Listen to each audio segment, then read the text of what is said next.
woke me up literally and said, Dr. Damina, I'm really concerned about the rate of suicide. Christians are just killing themselves all over the place. Pastors are committing suicide. Christians are committing suicide. I said to him, why wouldn't they commit suicide? Welcome to the moment of truth.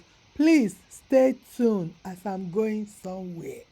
We are shouting. They say we are very stupid. They say we are rebellious. They say we are disobeying fathers.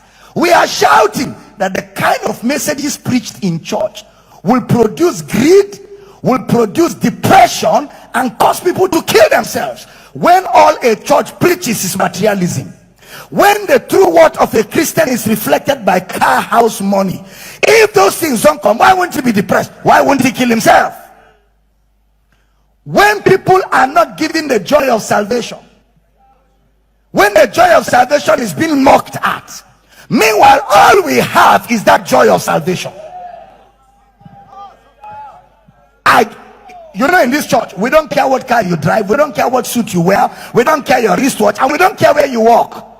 There's only one equalizer in this church. What is his name? All of us are one. We are same in Christ. Nobody's superior, nobody's inferior. Say, I hear you. Say, I hear you. And in this church, we don't create in you an appetite for worldly things. We don't create in you an appetite for material things. The only appetite we generate in you is for Christ. We feed you Christ. We feed you Christ. Why will you commit suicide? Why?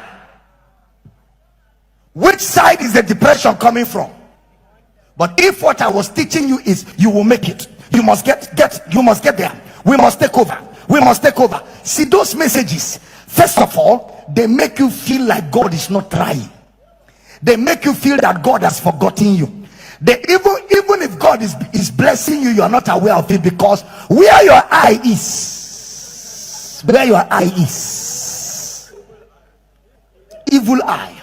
You're so greedy, selfish.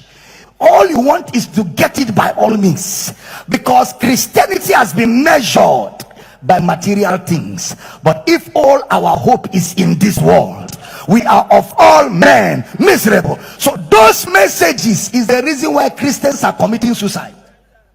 I told Pastor Chris, I told him, don't worry yourself, don't worry yourself. The chips are getting down. There's pressure in the society, so much pressure. People are going through so much. Things are not working for many believers, and then the pastor is putting them under pressure. You must have breakthrough. If you don't have breakthrough, it means you are not serving God. You cannot serve God and be poor. You cannot serve God and lack. You cannot serve God and be broke. So if you're broke, you're not serving God. If you're poor, you're not serving God. So those messages create in you a greed and an appetite, and when it is not working, the resultant effect is you want to kill yourself. You begin to feel like, what is life about? Why am I even here? This life is useless. Car I don't have, wife I don't have, children I don't have. Why am I alive? It's better to die. And they have made it so easy that the society has a lot of things for committing suicide. You can hang your neck, you can drink sniper, they call it sniper. You can drink all kinds of things, and it will kill you without too much effort. So people who have no hope in Christ, for if our hope is just in this world, we are of all men. So when a message is always driving you to material things, you will soon feel miserable. And what is the resultant effect of being miserable? Suicide. So if we want to stop the rate of suicide, we must re-examine what churches are preaching. We must examine what churches are preaching. We must examine what those churches are preaching. Pastors are committing. How can a pastor commit suicide? He has lost hope. Then what has he been preaching? If the pastor is commissioned, that means the whole church will soon, all of them will soon. Is it Beme? Christ is our satisfaction. Christ is our. I have Jesus, I have everything.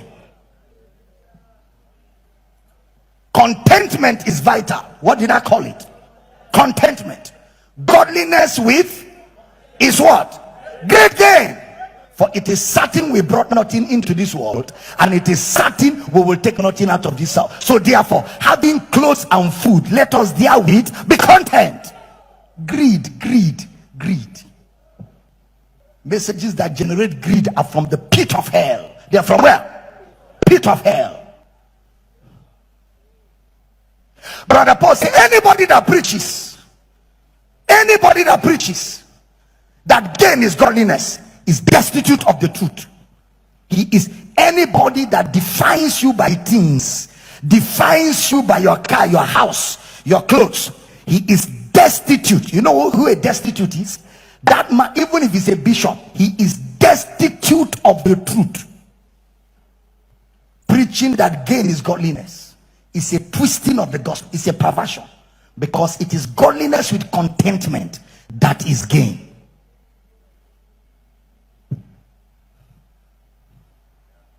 Don't worry now. The society is generating pressure. It is now we will know where the gospel is really preached.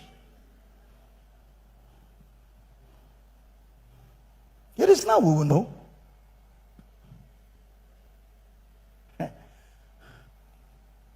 Marriages are crashing. Husband and wives are under pressure. Marriages are fighting now more than ever before. Tension in families. Husband can no more talk to the wife nicely. The wife can no more smile with her husband. Families are rattled by societal pressures. Not just that, pressures to fit into a class. Competition breaking out everywhere. Competition. So people are ungrateful. People are no more happy because they think they have not tried. Wives are telling their husbands, see your friends. You call yourself a man. The man feels useless and he feels like, let me die so that you can appreciate the little I have done for you. Let me get out of the way so that you can be without a husband for once. So you will know that while I was here, I was doing something. You will know that I was not a useless man. They start thinking of dying. Wives are thinking, my husband is an ingrate, having a wife like me but he's not happy. Let me die. Let him be without a wife for once. Or let him marry another woman. Let her remove his eyes so he can value what I was in his life. Pressure is coming. And the reason why people are thinking like this is because they are deficient. They don't have Christ. How can you be feeding on Christ like this? There will be no room for useless things. If Adam had eaten the tree of life enough, he would not notice the tree of death. When a man has eaten in his mother's house, another mother's food does not attract him. Even if they're cooking on top of golden stove, he will remove his eyes. But when a child is hungry from home, even mama put is an attraction. You will see him hanging his eye like a thief. You see saliva coming from the side of his mouth. It's not his fault, he's hungry. When people are fed Christ, when you have eaten Christ and you're satisfied, a man's brand new Jeep does not intimidate you. Are you hearing what I'm saying? When you have eaten Christ and you're satisfied, that a man bought a Lincoln Navigator, you're not intimidated. No, you're not intimidated, because what you carry is higher than a Lincoln Navigator. You carry the creator of the whole world. Zebato, Meketa, Malata. Somebody shout, I hear you. Thank you, my people, for listening. You just heard the hard truth from Abel Damina.